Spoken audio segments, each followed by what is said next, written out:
Welcome down to my 9-foot homemade oak bar. Pour yourself a cold one. You are listening to Bucs in the Basement. My name's Chris, and Craig here is the biggest Pirates fan you'll ever meet. Let's talk Pirates baseball now. Welcome to Bucs in the Basement. Now I see the changes in this town. They change, they say one thing, but then the next day it's different. They change, but they don't know what they want. All they do is change. Going left, going right, travel day, travel night. That's where we'll go. No excuses, no goodbyes, no one cries, no one lies. We'll never know.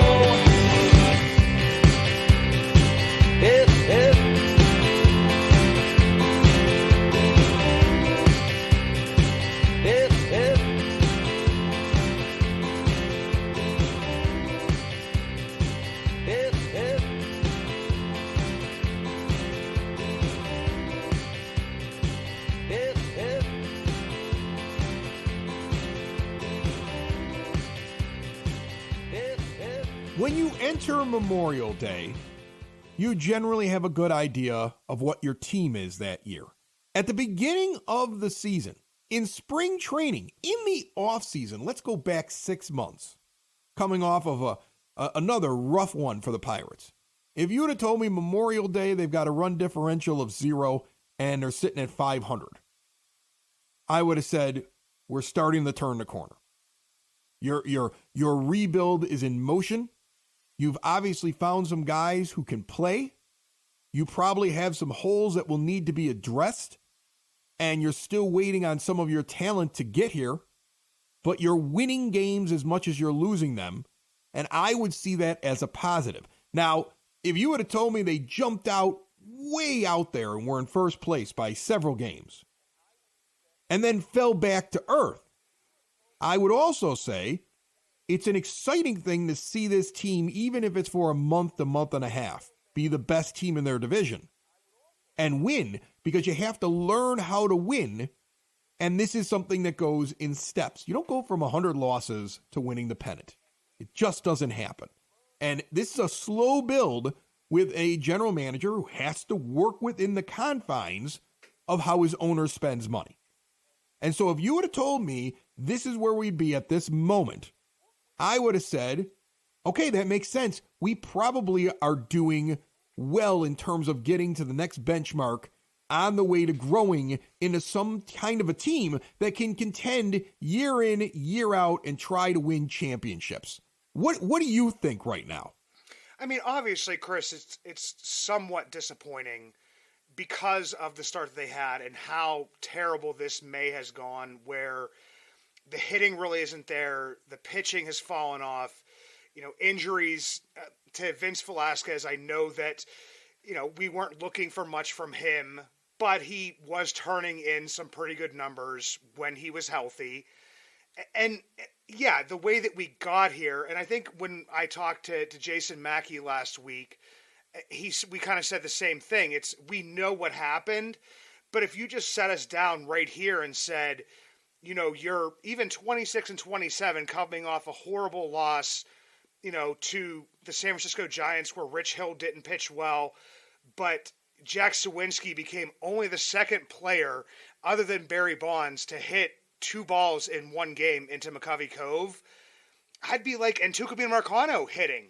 I'd be like, you know what? Things are going pretty well here, but it's after like a heated exchange on Twitter surrounding Ben Cherington going on to his weekly, show on the Fan, 93.7.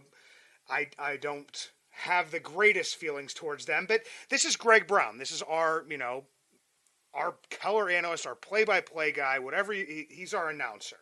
And he asked Ben Cherington, saying, if the Pirates' internal projections had them over 500 through 51 games, which they were at that point. And Cherington's just like, no. And I don't think many others did either. Mine didn't. I wasn't projecting him to do that. No. So I said 500. I said 500 would be a great season coming off of the last couple of years. 500 in development of players. We looked at this rotation to start the year, and you have Rich Hill at the end of a career trying to show a little bit of veteran leadership, but he's not an ace. He's not somebody that you would expect to be an ace. On a contending team, he'd be the 5th starter, maybe a 4.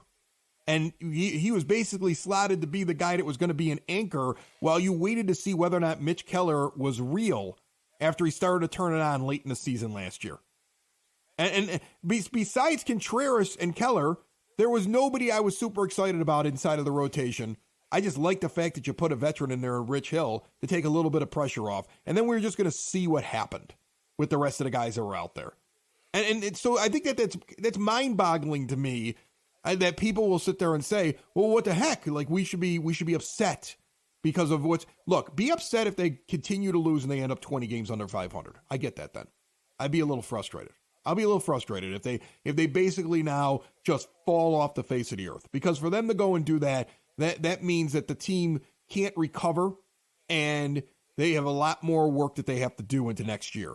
If they can just right the ship to the point where they play about 500 ball the rest of the year, and they have a couple of good streaks and they maybe have a couple of bad streaks, and we continue to see development and guys that are coming up, I would find that still to be a successful season, because I don't think you walked into the season saying, we're going to go compete for the pennant. I think that's fool's gold. Those are fans where hope springs eternal every single year, because that's their team and they love their team, but they're not understanding the difference in talent level on this team and the real contenders in Major League Baseball. And so, to me, I that sounds to me like Ben Cherington saying, we had a benchmark and we're exceeding the benchmark. We're actually ahead of schedule. That's a good thing, because a lot of teams that would have been sitting there telling you, well, it's not working out perfectly, but development isn't linear, and we could be at the benchmark in a couple of months, and time will tell, and just deflected the question. No, what he told you was, we're outperforming where our benchmark was in this very long-term plan, and that's a good thing. Yeah, and Chris, if I had to look at the schedule, everybody thought that the White Sox were for real, and we go in and we sweep them. We, beat St. Louis when they're down. We go into Colorado. We knock them around. We go to Cincinnati when they're bad. The Dodgers had tons of injuries. The Nationals, 20-8, not saying that, it's not a big deal. You have to beat the teams that are put in front of you, but then you play Tampa Bay, Toronto, Baltimore, Arizona, who's outperforming, Texas, who had, the number one offense in Major League Baseball right now, Seattle, who's, was a pretty good team last year and has some pretty good pitching staff. I hate to say it, I want to see what we do against St. Louis now that they're kind of building back up again. Oakland. You're going to beat Oakland. You got to be. That's the thing, though. You got to. That we said this a month ago. Didn't we say this a month ago? We were sitting there after the first month and we were all happy. And we pointed out right here on the show, this is going to be a difficult May. You're going to play some really good teams.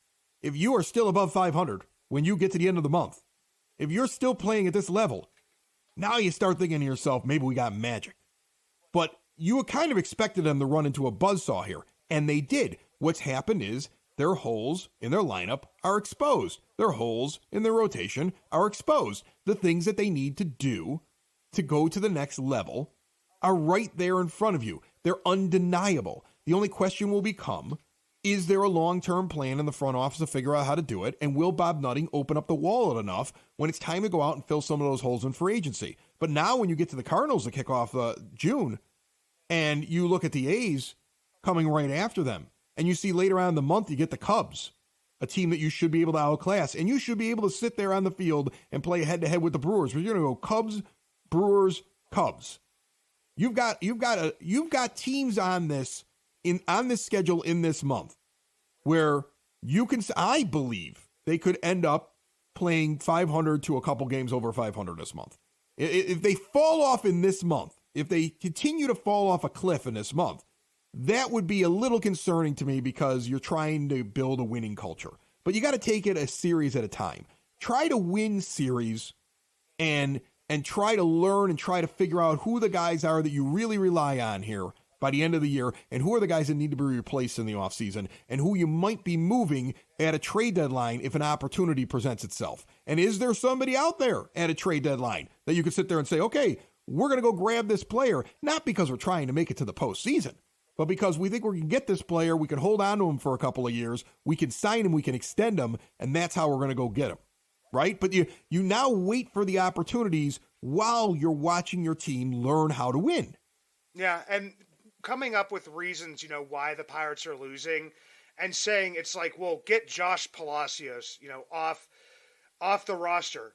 Man, the guy has 25 plate appearances in the month of May, and he has performed well. He has a 795 OPS, but he's not the reason why you're either winning or losing games.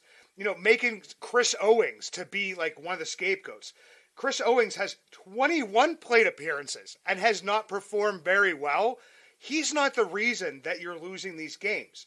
Ke'Bryan Hayes and his 92 plate appearances, where he has an OPS that is sitting right at like 592. I hate that. Carlos Santana with his 93 plate appearances and an OPS that is right below that at like 545. Those are the reasons why you're losing. People saying, Jack Sawinski's a streaky hitter. I don't care if Jack Sawinski's a streaky hitter.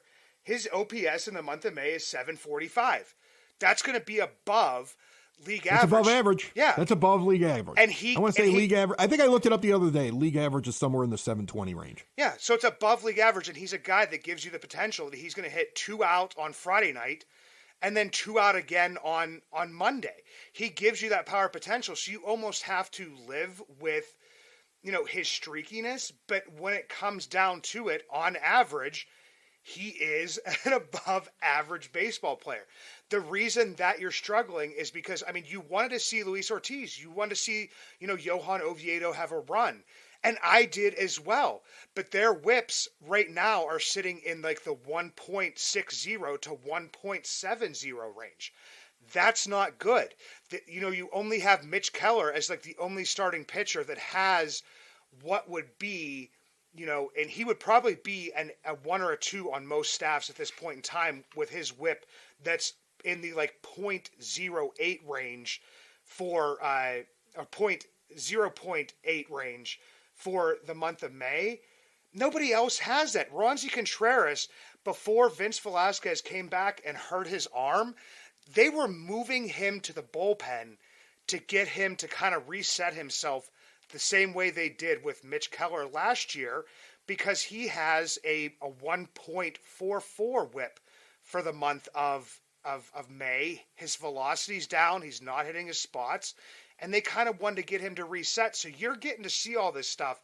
I just don't know where people would think that the most ridiculous thing, I could start with that, is somebody saying why haven't we traded for somebody at this point to fill the holes?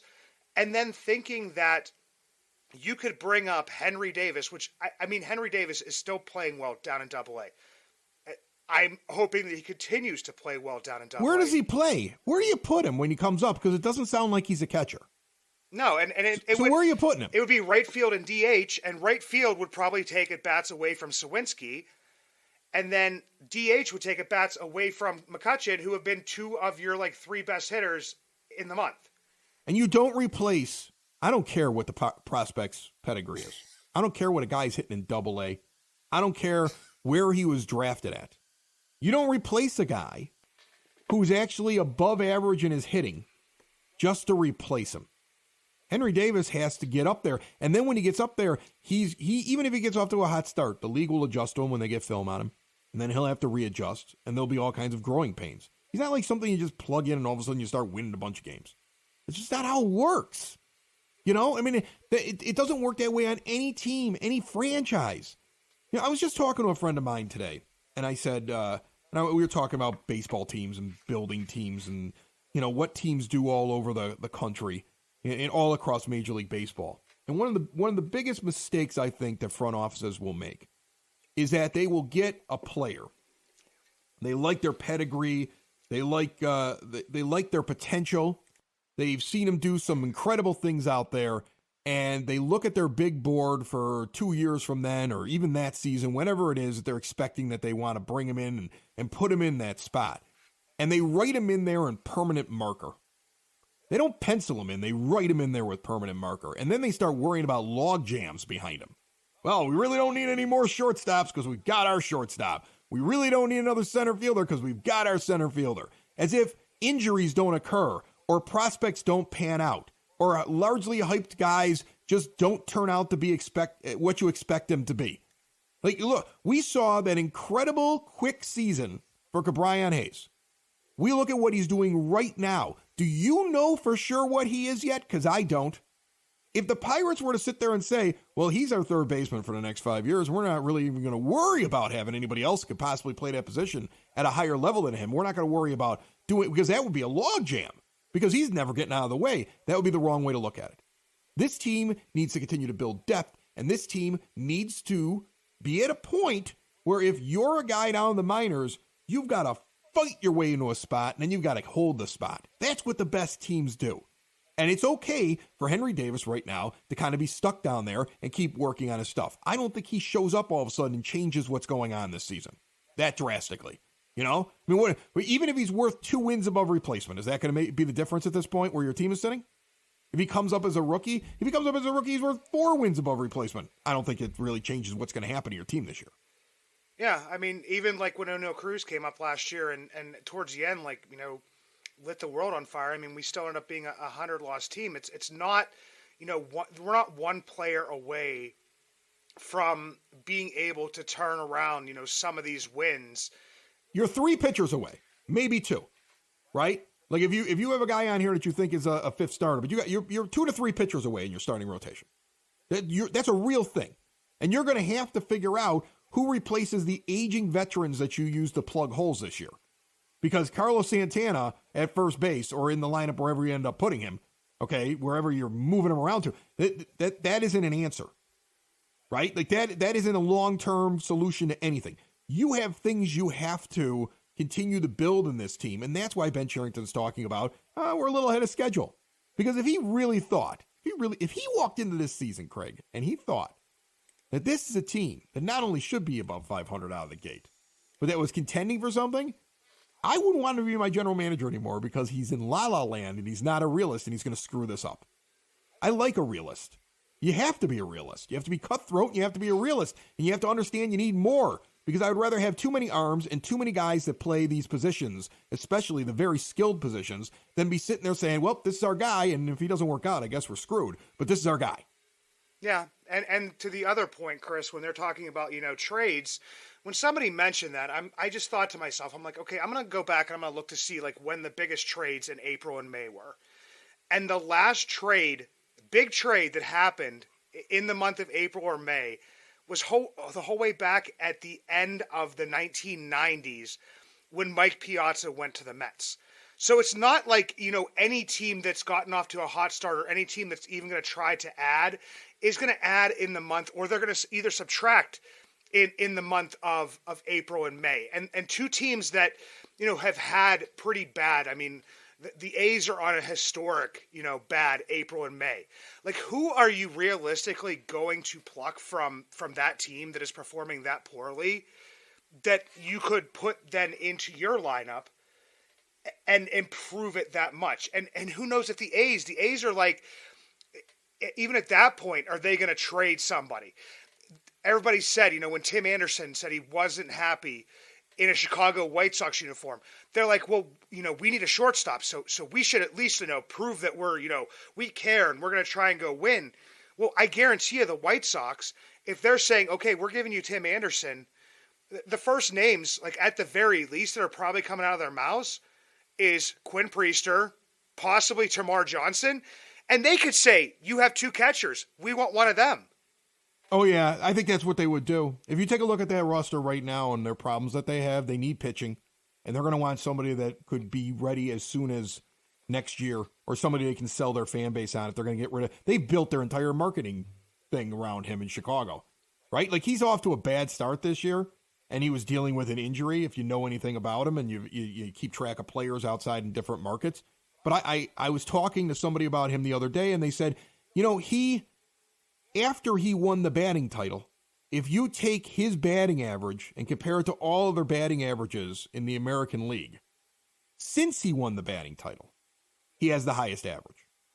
Even after the slow start. That's a pretty high-level player you want to bring onto your team. You're going to have to pay for that. like when they did their big sell-off back in the middle of the last decade, they were traded when they made a trade and they gave up one of their really good players. They brought back guys that were sitting on the MLB pipeline list, and they were getting 2 or 3 of them in the top 50 for those players. That's what they would be looking for a guy who you'd have another year of control of if you acquired him right now. And again, they're not making that trade right now. They're not going to do that right now. Okay? Nobody's making that trade that early. That's crazy. I get it. I get the urge to improve your team and get better. And the need to do it quickly. I want to get to trade season too. I want to start looking at what could be possibly moved. But remember, you're never getting anything for free. If you want something good, you're going to have to pay a premium for it. That's why when you do a build, you build a lot of players and a lot of talent and a lot of potential so you can actually go into that trade market and make moves. But there's no way you're going to do it all with trades either. You're going to need your owner to open up the wallet at some point and buy a pitcher. And I'm not talking about a pitcher that just eats innings. Like a real pitcher is going to have to be added onto this team, if not 2 of them. You're going to have to spend money at some point. And you're going to have to be ready to make a free agent acquisition if you are thin on depth at a position and you need to improve that position, right? And that's why the benchmark you're ahead of right now, because that does not get all done in one season. You're not playing a video game. You're not able to go in and just make 40 trades. It doesn't work that. It's not fantasy baseball, Craig. It's not what it is. Yeah, and they're saying, well, go out and acquire another bullpen arm. Well, to me, the bullpen's not even the problem. You have a couple pieces that are, you got your weak links and a Dwayne Underwood Jr. who was DFA'd, a Robert Stevenson, who is struggling. But they're probably the strength on your team right now. David Bednar, Jose Hernandez, Dowry Moreta, Johan Ramirez, Colin Holderman. I mean, that's 5 strong guys who all have whips on the season that are, below a 1.19. That's a good group right there. Yes. That's a good group. That's a group that doesn't put a lot of guys on base. That's what you need. Yeah, so I don't know how you think that anybody's going to trade for anybody, or that bringing one guy up or trying to fill certain holes. No, some of the guys that you need, and Brian Hayes is struggling immensely. That's why you're losing games. He may not work out. Right? He may not work out. You may have guys that don't work out here. And, let's be honest. Henry Davis, what are they working him out at right now? Outfield? That's what they're thinking that they're going to put him in? They're giving him 2 days a week in the outfield, and they're catching. Have they given him any time at first? Have they given him any time at first base? No, and that's the other thing people say is it's bring up Henry Davis and just put him at first base. And it's number one, I guess you think that any human being in the world can play first base in the major leagues. And I think over the past couple years, the Pirates have proven that isn't the case. If you want to, I'm going to make a comparison here, and people are going to lose their minds. Josh Van Meter couldn't hit, but he also couldn't play first base. Henry Davis doesn't know how to play first base. So if you want a repeat of Josh Van Meter, forgetting to step on first base while catching the ball, that's what Henry Davis will do. So, so you can't play him at first base. You would play him in right field. You'd probably play him 1 day a week at catcher. The rest of the time he would be at DH. McCutchen played in the field this weekend for the first time in a month and a half because he's older. He's basically become a DH at this point in time. So you're going to take at bats away from him. So realistically, I think you could probably get Henry Davis into, 3 to 4 games a week at this point in time. There's a point where you could say we're going to bring him up. You could make the argument, Craig. You could make the argument that if we're really not expecting to win anything this year, then why not just give the kid at bats? Why do we care what Andrew McCutchen does? See, that's the thing.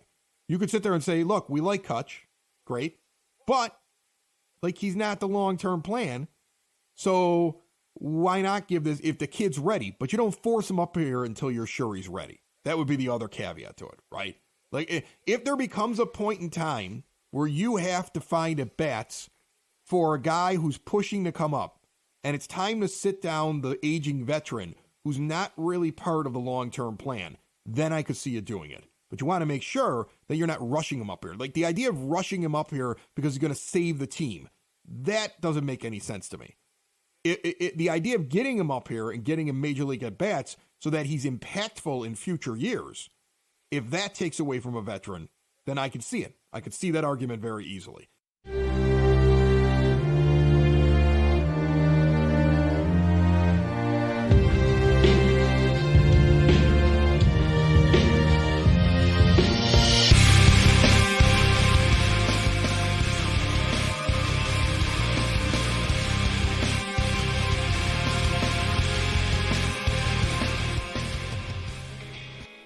If you ever see me out and about in Pittsburgh, you will always recognize me, and not just because of the white beard, but also because of the Y that is always on top of my head, the hat I always wear.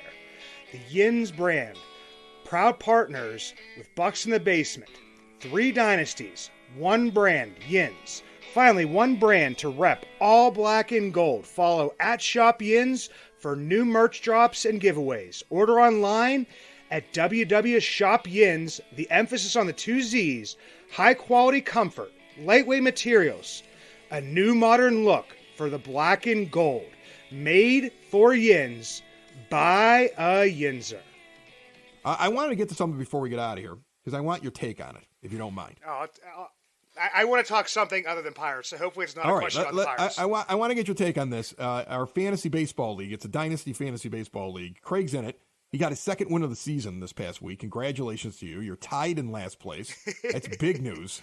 It's big news for your team. And I was alerted over the weekend to an issue with a brand new team. So this is the team that you're tied with in last place. And their team name is the Astros Trash Can. Great name. Yeah, it's a solid fantasy baseball name. And it's run by 2 cousins who are teenagers that are in the league. And they're just learning how to do, one of them's just learning how to do fantasy baseball. The other one has been in leagues for years. But the one that's been in leagues for years has basically just stopped caring about the team. They got off to a bad start, and he just basically stopped caring about the team. He's got other fantasy baseball leagues. And even though it's a dynasty, it's a dynasty league, and he's just basically has moved on. He was all talk. He begged to get into the league, and now he's not paying any attention. The other guy has no idea what he's doing. He's just constantly just trying to figure it out, but he doesn't want to quit. He's kind of getting into it. He's just trying to figure it all out. So we have a rule that if you get 2 injured list spots on your 40-man roster, but they must be on the injured list in Major League Baseball. If they're not, they have to be put back on your regular bench. Now, technically, that's an illegal roster if you've got somebody who's not on the injured list sitting on your injured list. The CBS Sports did not notice the problem. Jose Altuve came off. It's funny, too, because their Astros trash can and the second baseman's Jose Altuve. It's great. Okay, so Jose Altuve comes off the injured list late in the week, right before the next week starts. And they don't take him off the injured list. On the other hand, Dustin May goes on the injured list on basically the same day Altuve is coming off, actually the day beforehand. And they don't change their lineup and start Dustin May as one of their 5 starting pitchers for the week. So they take a 0 on a guy that should be on the injured list, and they bench a guy who gets to 6 fantasy points. He has a bad week, but he would have been a starter.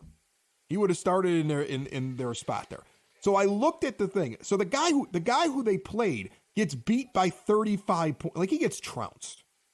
They beat him with 1 pitcher tied behind their back.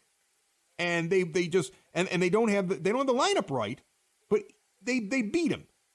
When I look at what would have happened if they would have had the legal roster, they beat him by more points. If they take any other pitcher and put him in the spot where Dustin May was, they score anywhere between 7 to 30 more points. Any other pitcher. So they're up. And if they replace Altuve in the second base spot, their second baseman got 3. And Altuve got 6, so they're still up 3 points. It's a net 3. So even though they screwed up and messed up the entire thing, they beat the guy so badly that if they wouldn't have screwed up, they would have beaten him more. And that guy wants us to 0 out the game so he gets the win because the roster was illegal. I mean, I see his point based on the rules, but I also see the point of that. I mean, you got to have at least a little bit of leeway that if somebody makes that type of mistake, brand new team that never played before, doesn't affect the outcome of the game. And it doesn't affect the outcome of the game. I can't see how you can say, especially since if they would have, made the moves they should have made to make it a legal roster, like they should, like Dustin May should have been on the IL. Altuve, say he's even on the bench, and they put any other starting pitcher in, and they win by more. I honestly don't see how. Yeah, but it's in the rules. Like it's. But here's the thing. Here's the point that I tried to make. The point that I tried to make was, if we give this person a win, he is in a better position to make the postseason. Down the line, he gets a win that he never would have gotten out of the whole thing, and it could change who makes it into the playoffs. On the other hand, these kids are in last place. They're not going anywhere.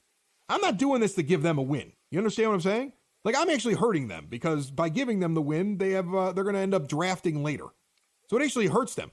I'm benefiting their because they're not making the playoffs. They're such a bad team. There's no way they're catching up. Okay, so I'm actually hurting them by lowering their opportunity to have the number 1 overall draft pick the next year to go get free agents that are out there. And I'm protecting all the other teams so that somebody doesn't get a cheap win that they wouldn't have gotten anyway, and then possibly leapfrog them and get into the postseason later on.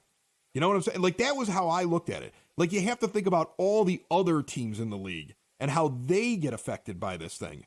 When in reality, if these new kids would have just done what they were supposed to do, they win anyway, right? And so it's like that's why I didn't want to give a win. That was, I think that's why I brought it up to you, because everybody else I've talked to has said, I get what you're saying, Chris, except for the one guy who wants a cheap win is what he wants. He wants a cheap win. He wants a cheap win. And here's my thing is, I would say that if it in any way affected the outcome of the game, obviously you would have to make, but I don't know how something like that specific example would ever affect the outcome of the game. Like, right. Except if the guy, if the guy lost by, I don't even know. I mean, playoffs, fine. We'll go letter of the law on playoffs, right? If you really want to do something like that. But here what you're doing is you're affecting all the other teams in the league that are in a pennant race. And you're giving a win to somebody who would have lost no matter how the whole thing fell, right? And that's the thing. You're harming teams that weren't involved in it. And you're really not giving a benefit to the team that actually got the win, because they're not going anywhere this year. They suck. They're as good as you. Do you think you're going anywhere, Craig? No, I'm in fact, it benefits you for me to give them the win, because you may get that number 1 overall draft choice if you could just come in last again this year. Yeah, but I screw up that number 1 overall pick every time anyway. So all the time. You know what's funny is listening to you say to people, we don't need this prospect yet. But yet in fantasy baseball, you're so in love with prospects, you don't even field a competitive team. Like, you love the potential. Like, what you hate the most about what Pirates fans do, where they're like, it's time to bring up so-and-so and just plug them in there, right? And that's going to change our fortune. What you hate the most on this show is exactly how you act in fantasy baseball, and you lose all the time. And that's why I'm trying to figure out if psychologically that's why you hate it so much, because you can't help yourself but do that, and then you feel silly, and that's why you get mad at Pirates fans. I think, Chris, yeah, it's just like I don't know. I can't even look at myself in the mirror.